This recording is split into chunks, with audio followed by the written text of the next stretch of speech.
What's big is that this is the time over the last 10 years under Prime Minister Narendra Modi and his government's vision that the pitch for a Viksit Bharat has been laid, the groundwork has been laid. Now is the time when every segment of society, from the corporates to the Kisan, from the Aam Aadmi to the upper middle class and those who are looking for jobs in this growing market, burgeoning market are saying, are you making me competitive? Are you doing what is going to be required? Do you have the gumption to do what is required for us to take off from here? Because you've made us stand on the runway. Am I going to take off as a nation? The focus is not about a political party or a political leader. The focus is Bharat. This is Bharat ka budget under NDA 3.0, and this is the budget that will decide not the next 5 years, ladies and gentlemen, but we here at the News 18 network in this coverage believe this is perhaps going to set the base for the next 15 years plus. And in that direction, which will allow us to take off, and how much, that's what we're going to look at it. We as a nation need to become competitive in the world if we want to make use of that opportunity. Can we do that? Let's try and signpost some of the key things that we should expect from Finance Minister Nirmala Sitharaman here in this budget, ladies and gentlemen. Is it likely to be populist?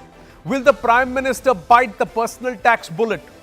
It's the first budget of Modi 3.0, and a hike in Kisan payout, is it there on Nirmala Sitharaman, the Finance Minister's mind? More importantly, the focus on unemployment, job creation. You cannot create jobs till the time Bharat's third cylinder, the manufacturing cylinder, starts firing, ladies and gentlemen. Affordable healthcare, the allies, and those are all growing markets. Bihar, critical market for Bharat.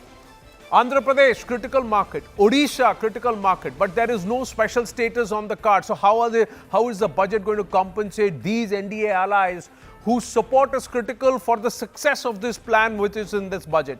Also, will the FM opt for capex continuity?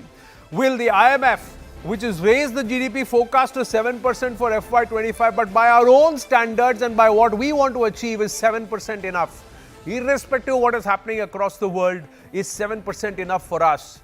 Are we as a nation ready to work hard if we are allowed to do so, if we are unshackled, ladies and gentlemen? It's the test of Modi government's welfare politics along with that certain tinge and hinge of capitalism. Will this socio-capitalism model somewhere evolve in this budget? There is a reason why these questions are top of mind for me. I'm not a finance student. I'm not somebody who follows the markets. Ladies and gentlemen, I'll be very honest this morning that I don't even invest in the markets. I'm a very, very conservative person. But somewhere, as somebody, as an Indian, I realize that Bharat needs to be competitive and not conservative anymore. Can we do that in this budget? Zaka Jacob is there with us, Managing Editor, CNN News 18. Good early morning. Rahul Shivshankar, our Consulting Editor, is with us. Now, these are far more brighter minds when it comes to markets and what we need to do economics-wise than I am, ladies and gentlemen. But the brighter minds are sitting to their right and to their right this morning. Gurcharan Das ji, namaste. Good to have you with us. You've been in the thick of things and you've made a lot of predictions in the past, and that's been critical for our fortunes. We also have Soundarajan with us. Nirupama Soundarajan ji is the founder and partner, Policy Consensus Center, policy economist. So let me start with you, ma'am. Was I all right in my introduction? Did I echo your sentiments, or was I way off the mark? Let me just start from there. I think echoed it quite beautifully, I must say. I think the entire focus today needs to be competitive and competitive compared to the world. And it's not about whether we're growing faster than the rest of the economies. If we have certain targets that we have placed before us, and if we have set certain kinds of milestones, it is about whether our growth is conducive to reach those kind of milestones. So I think that should be what we should be focusing on. Gurcharan Das ji? Well, absolutely right. Why competitiveness? You use the right word.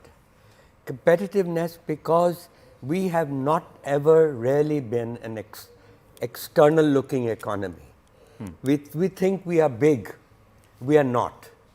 Even China, which has a market which had a market even 4 times bigger than us 25 years ago, needed to depend on the world to grow. And that is really the big lesson that we must learn, that we must be always open.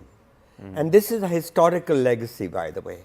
And Atmanirbhar should never mean make in India by Indians. It should be make in India by anyone. And we should actually be in the habit, what China did, to pick the countries that the companies that are successful, and we try to bring them here. Big companies are going to create jobs. This idea, obsession with MSMEs, etc. MSMEs are good. They will become ancillaries to the large companies. They will create huge number of jobs. But really, and all these statistics, frankly, on jobs, we need better quality, timely statistics. Even the economic survey said this yesterday, that we really need to be honest with ourselves and measure both formal and informal jobs. There is no, unemployment has never been the problem in India. The problem is underemployment.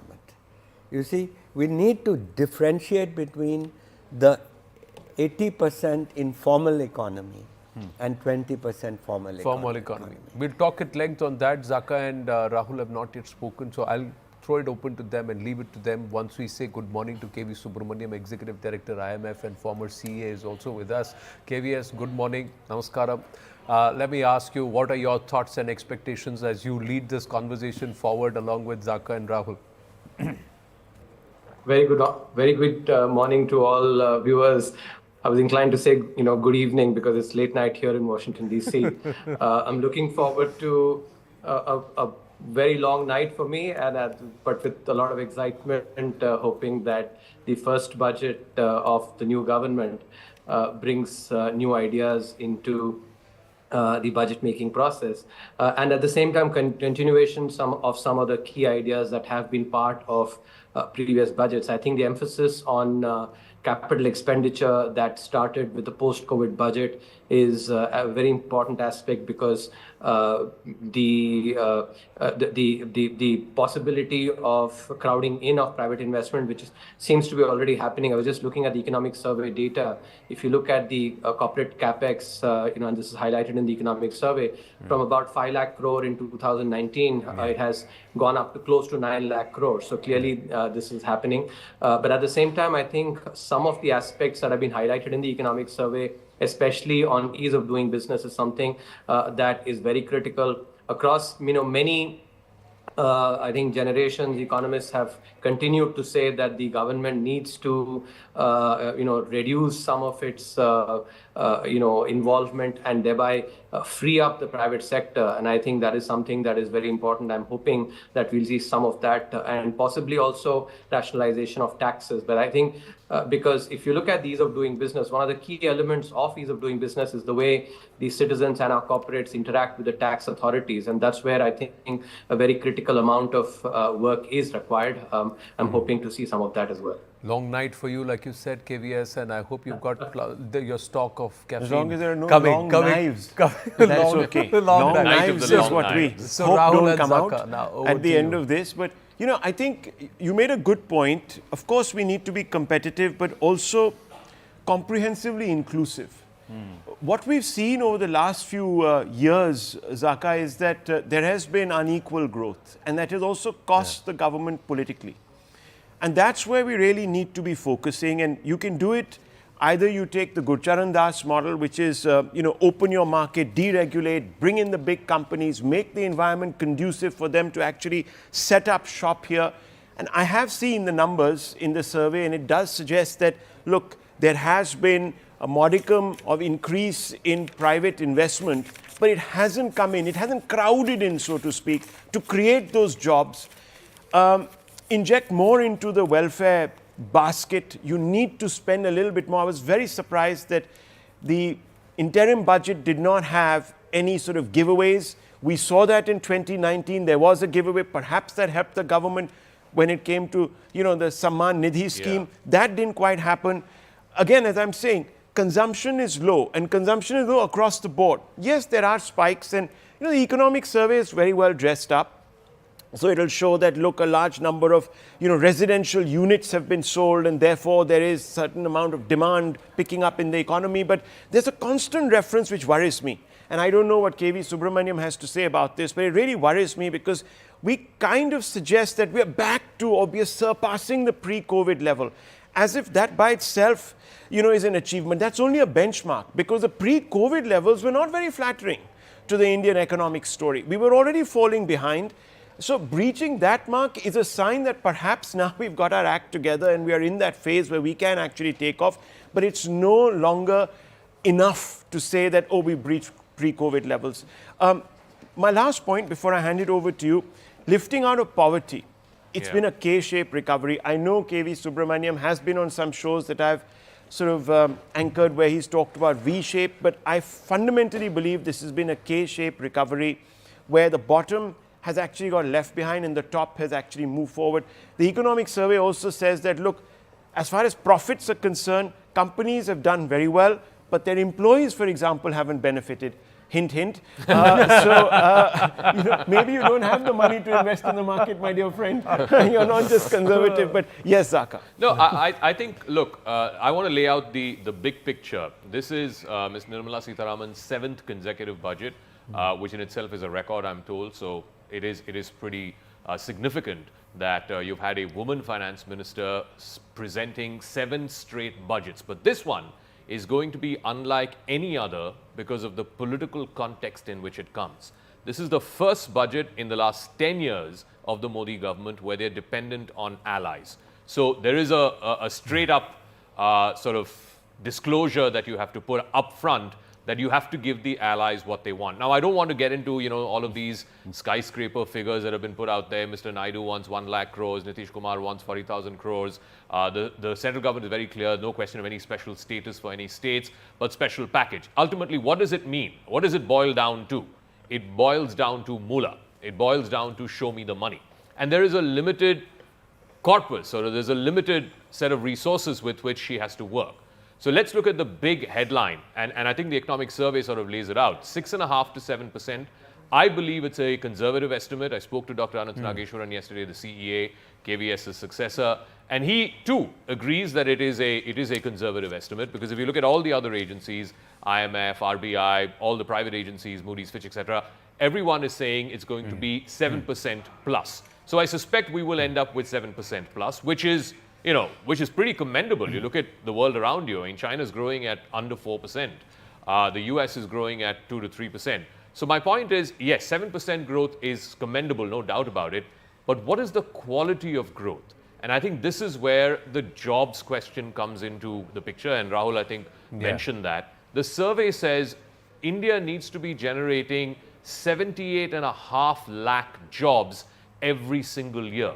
We are nowhere close to that figure. Now, I don't want to, construe too much into the economic numbers and the quality of growth, as Rahul said, the K-shaped recovery or V-shaped recovery.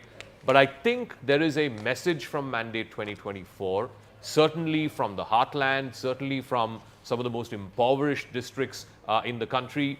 And I think that message needs to be heeded too. The finance minister has to be seen to be giving something to those districts, to those people who have conveyed a message that, look, we are being left behind. We don't want to be left behind. While there is, all the glitter of the stock market, Sensex at 80,000 and all of that, a lot of people are not able to participate in that upward trajectory. And I think that is something this budget has to be mindful of. We are all saying the same thing in a different manner, but we are all concerned about this. It net boils down on our CNN News 18 DBS Budget Day studio, ladies and gentlemen. It all boils down to just this one aspect. How am I going to get a little more competitive? Rajiv Mantri is also with us. Good morning. And KVS, before we swing it back to you, this creation of jobs, we talked about clusters. There is a policy which is there where cluster economies will be pushed. The notification of the labor codes. It's all pending. It's all there. You've just got to unlock. You're talking about need to unshackle. And you also, when we were speaking last evening, said that we need to also be a little more less conservative with our credit policy. So your thoughts first up. You see all of this in the budget happening today? Or are you expecting it to? No, so I don't think we will have concrete announcements. At least I don't expect to see concrete announcements in today's budget. But we should get that directional indication of whether the government will pursue some of these important areas in terms of the factor markets, in terms of the credit part we discussed yesterday. as well as the labor-driven relaxations. And that too, frankly, much of it is in the states' courts. The states have to run forward with it now. Many of them are dragging their feet for various reasons. And I mean, these are not easy reforms to implement. Frankly, were we even discussing labor reforms 5 or 15 years ago? It was off the table. It was considered so difficult that no one could do it. But here we are. I mean, credit to this government. They've brought that debate back to the fore by pushing through the labor codes through Parliament. And now it's up to the states to actually start implementing and assisting actually the growth story of the country. Now, let's try and just quickly look at this. I just want to put these numbers and then KVS, please weigh in, and then we get all of us to try and talk about, as Zaka mentioned, 78.5 lakh jobs per annum. Now, jobs become the story. Jobs become the important aspect. Let's try and understand why and what the economic survey also says, even as Rajiv Desai joins us. So let me just go back a little. Yeah, the Citigroup findings say India will need to create 1.2 crore jobs per year over the next 10 years. RBI's interim report says job growth up by 6% in FY 2023-24 versus 3.2% in FY 2023. Present growth rate will only allow 80 to 90 lakh jobs. RBI says 8 crore plus jobs have been created between 2017-2018 to 2021-22. Even if the GDP grows at 7%, India will struggle to create jobs. Average of 2 crore plus jobs per year despite the COVID jolt. So these are the 2 points which are coming through. 46% of the workforce is in agri, contributes less than 20% to the GDP. The Ministry of Statistics survey puts the workforce at 568 million. Now, numbers are very interesting, ladies and gentlemen. They can look good however you want to look at it. But KVS, the question is, do we need to actually dive into the numbers if there was a job creation situation on ground? And how do you think we can do that? We'll try and get onto the board and get everybody's thoughts and say, let's try and see if there is a work, is there a formula, is there a way that we can do it? But the conversation point is jobs. Let me please ask you, how is it that we can create, let's say, a crore of jobs? Because we'll have to aim higher than what the government is saying we require to do. It cannot be at 78 lakh jobs. It has to go up to a crore because the private sector and their finding is 1.2 crore jobs. So somewhere in the median is I have to create 1 crore jobs per annum. And can that be created only by the government? On employment, I have consistently believed that the negative narrative using very poor quality data has been far ahead of the reality.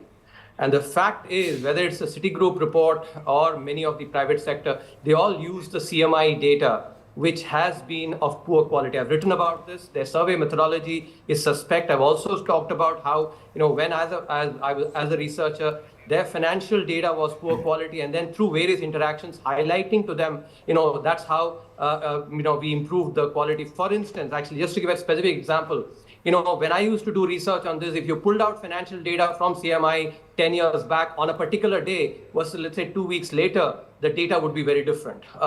This is a problem that we have to acknowledge. So a lot of inference that is brought about on employment from the CMI data, I think is not right. Even when good news came, when I was a CA as well, I would say, I do not trust the CMI data. So I think it's important to remember. If you look at the PLFS data, which is far better quality, or the CLEMS database. The CLEMS database, by the way, is not an Indian database. It actually is used across the world. Okay, there's CLEMS Asia, CLEMS worldwide. And the RBI report uses the CLEMS data. I think we have to be very important. I can see, all of you actually for some eyeballs, etc., focusing on some of the negatives of employment. I'm not saying that employment, jobs need to be created. But the Citigroup point that, even at 7%, actually, you will not create. I think that is obvious because you can always have jobless growth, which has been the case if you see from 2004 to 2014. In fact, there can be situations where there is no correlation whatsoever between growth rate and employment. So I don't know what they're trying to correlate in coming up with those kind of findings. I don't think they've passed the smell test.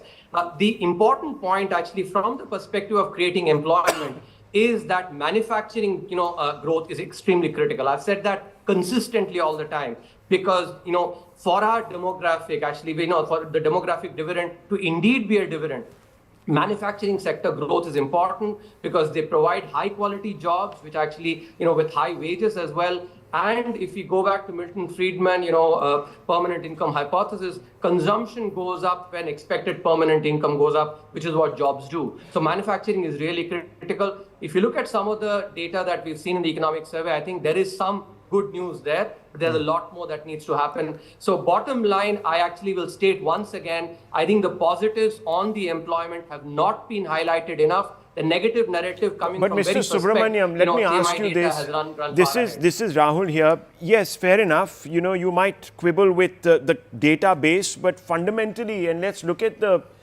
economic survey itself. It says that, okay, female labor force participation has really grown, but it has grown predominantly in the agricultural sector, which could also translate into hidden employment.